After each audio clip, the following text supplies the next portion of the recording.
غائب ہو گئے تھے۔ میری بیٹی، یا اللہ کوئی میری مدد کرو، میری بیٹی! دوپٹے سے نتار ننگے پاؤں اجاڑ سی حالت میں روتی بلکتی وہ بس بھاگتی چلی جا رہی تھی، جبکہ رہائشی حصے کی سنسان گلیوں میں اس کی فریاد سننے کے لیے کوئی زی رو موجود نہیں تھا۔ انزلہ! وہ غیر شناس راستوں پر بھاگتی نہ جانے کہاں سے کہاں نکل آئی تھی، جبھی پیچھے سے آتی ایک تیز رفتار گاڑی اس کے قدموں میں آ کر ٹھہری تھی، جس میں سے 4 سے 5 اوباش لڑکے کود کر باہر نکلے تھے۔ کہاں جا رہی ہو چمک چھلو، آؤ ہم چھوڑ دیں۔ مقابل 4 سے 5 افراد کا جھنڈ دیکھ کر مالا کے حواس معطل ہو کر رہ گئے تھے۔ آنکھوں کے سامنے اندھیرا سا چھانے لگا تھا، جبکہ وہ مزید آگے بڑھتے قدم اٹھا رہے تھے۔ مالا مسلسل قدم پیچھے کی جانب اٹھا رہی تھی۔ اوئے پکڑو اسے! مالا کو ایک دم بھاگتا دیکھ کر وہ اس کے پیچھے دوڑ پڑے تھے، جبکہ وہ بغیر پیچھے دیکھے اندھا دھند بس بھاگتی چلی جا رہی تھی۔ اندیکھے راستوں اور گلیوں میں دل ہی دل میں اللہ سے مدد پکارتی مالا ہمدانی دنیا کی بدقسمت ترین لڑکی واقع ہوئی تھی۔ رات کی وحشتناک خاموشی میں ننگے سر اور ننگے پاؤں، زخمی پیروں کی پرواہ کیے بغیر وہ خوفزدہ سی مسلسل بھاگ رہی تھی۔ کنکریاں لگنے کے باعث پاؤں لہولہان ہو رہے تھے، خون آلود پیروں کے باعث روڈ پر قدموں کے نشان بنتے چلے جا رہے تھے، جبکہ وہ بکھری سی حالت میں بغیر دوپٹے کے بس بھاگتی چلی جا رہی تھی۔ خوفزدہ نگاہوں سے رخ موڑ کر پیچھے دیکھا، جہاں دور سے ہی کچھ لوگوں کے قدموں کی چاپ سنائی دے رہی تھی، جیسے کوئی تھا جو تعاقب میں اس کے پیچھے آ رہا تھا۔ کمزوری کے باعث لڑکھڑاتے پیروں سے وہ بے ساختہ ہی پاس بنے قبرستان کا کھلا دروازہ دیکھ کر اندر چلی گئی تھی۔ قبرستان کی نرم مٹی نے جیسے جلتے پیروں کو ٹھنڈک سی بخش دی تھی۔ گرتی پڑتی وہ ایک قبر کی آڑ میں جا کر چھپ گئی تھی۔ یا اللہ میری حفاظت کر۔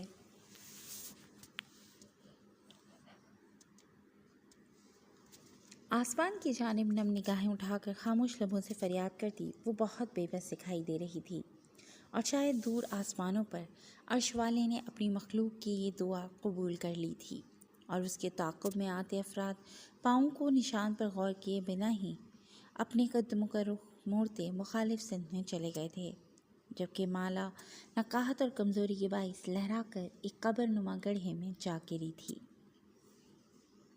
ماضی۔ حیدر! دورانی ولا کے ہال میں گونجتی فریال انصاری کی چہکتی آوازوں پر سبھی افراد چونک کر متوجہ ہوئے تھے۔ وہ خوشی سے اونچی آواز میں پکارتی اس کے نزدیک آئی تھی۔ وہ قب سے آتے شرجیل کی آنکھوں میں ناگواری سی ابھری تھی۔ Oh Faryal, what a pleasant surprise! تم ہنی مون سے کب واپس آئیں؟ حیدر چہکتی ہوئی فریال کے ساتھ ہائی فائی کرتا حیرانگی سے بولا۔ ہم تو صبح کی فلائٹ سے واپس آئے ہیں جناب، مگر تم یہ بتاؤ میری غیر موجودگی میں تم نے کس گوری میم کو پسند کر لیا ہے بھائی، وہ بھی مجھ سے پوچھے بغیر؟ وہ شوخی سے کندھے پر ہاتھ مار کر آنکھیں نچا کر بولی۔ حیدر نے ناراض نظروں سے پاس کھڑی رمشا کو دیکھا، جو شرارت سے دانت دکھا کر رہ گئی تھی، جبکہ وہ گھور کر شرجیل کی جانب متوجہ ہوا۔ ہلو شرجیل، کیسے ہو یار؟ وہ سپاٹ تاثرات سے قریب آتے شرجیل کو دیکھ کر 2 قدم آگے بڑھ کر گرم جوشی سے بغل گیر ہوا۔ ہم نے کیسا ہونا ہے بھائی، ہماری بیگم تو آپ کی پسندیدگی کا سن کر آدھے ہنی مون سے ہی واپس آ گئیں۔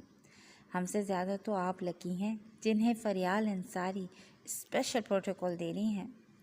شرجیل کے لہجے میں چھپا طنز سمجھے بغیر ہی دورانی ولا کے ہال میں موجود تمام افراد بے ساختہ ہی کہکا لگا اٹھے تھے۔ یہ تو بنتا بھی تھا، آفٹر آل فریال میری بیسٹ بڈی جو ہے۔ حیدر فریال کی جانب دیکھ کر مسکرا کر بولا، جو رمشا سے راز و نیاز میں مصروف ہو گئی تھی۔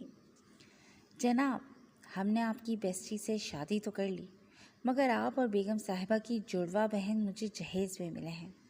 مچال ہے جو 2 لمحوں کے لیے بھی ہمیں تنہائی میسر آتی ہو۔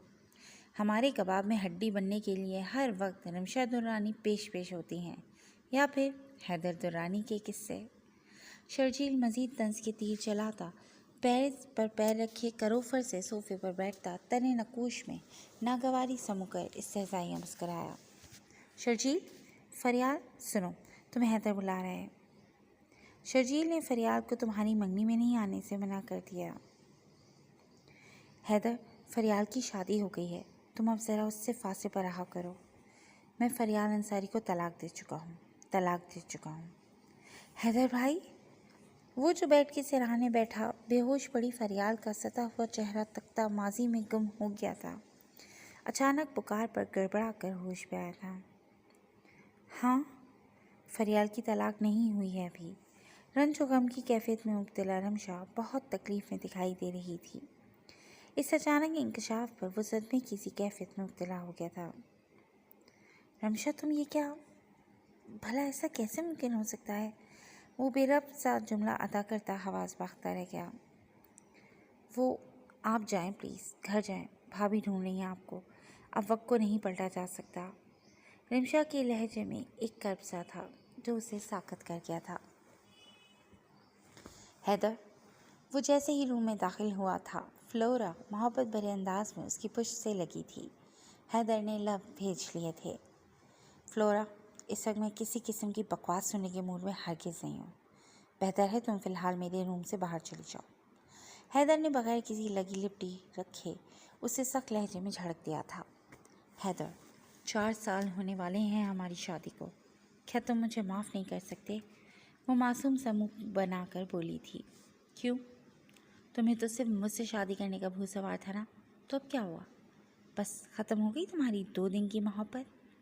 حیدر استہزائیہ مسکراہٹ سمیت طنزیہ لہجے میں پھنکارا۔ Oh please Haider, stop this nonsense.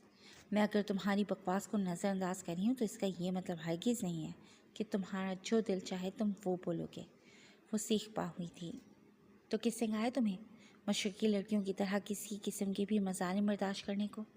تم تو آزاد ملک کی ایک آزاد خیال لڑکی ہو۔ اینڈ یو نو واٹ، مجھے کوئی خاص قسم کا شوق نہیں ہے کسی بھی آزاد انسان کو اپنے ساتھ باندھ کر رکھنے کا۔ تم اول روز کی طرح آج بھی اپنے فیصلے میں آزاد ہو۔ جب تمہیں طلاق چاہیے ہو بس ایک بار مجھ سے فریاد کرنا۔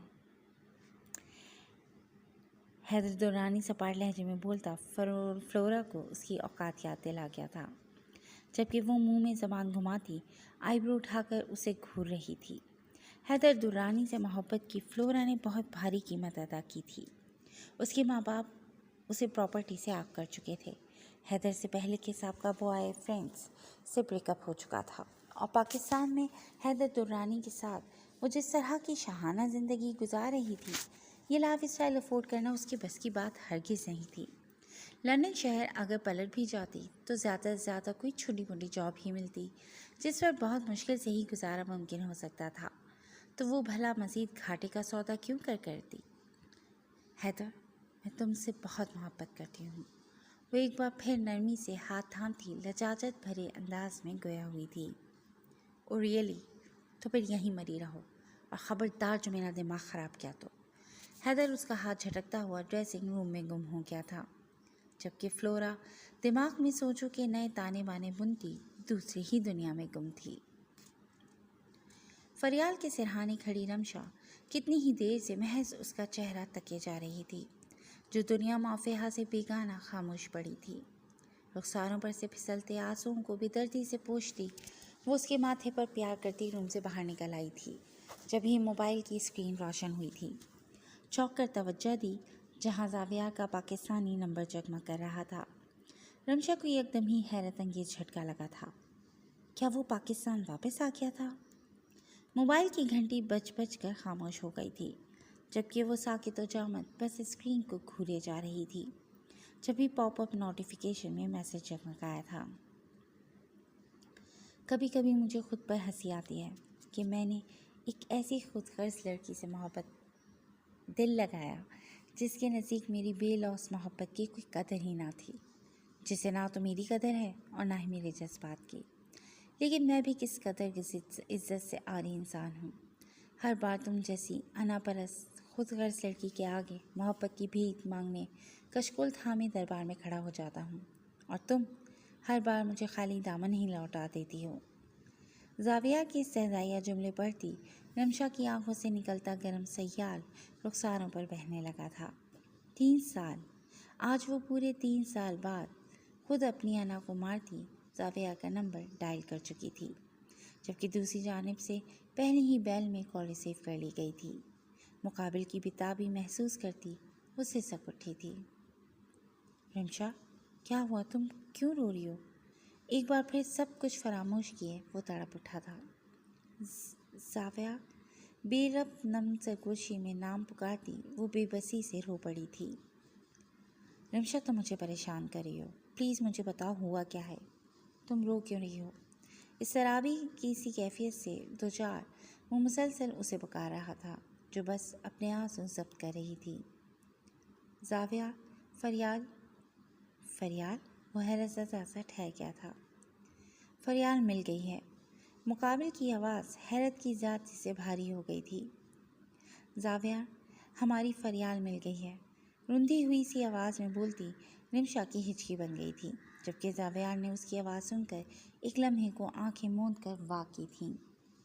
یہ تو بہت خوشی کی بات ہے رمشا، اس میں اداس ہونے یا رونے والی کیا بات ہے یار؟ دھیرے سے مسکراتا وہ چیئر پر بیٹھ گیا تھا۔ آج کتنے ماہ بعد وہ مسکرایا تھا۔ وہ ٹھیک نہیں ہے زاویہ، وہ ٹھیک نہیں ہے۔ She lost Hare memory.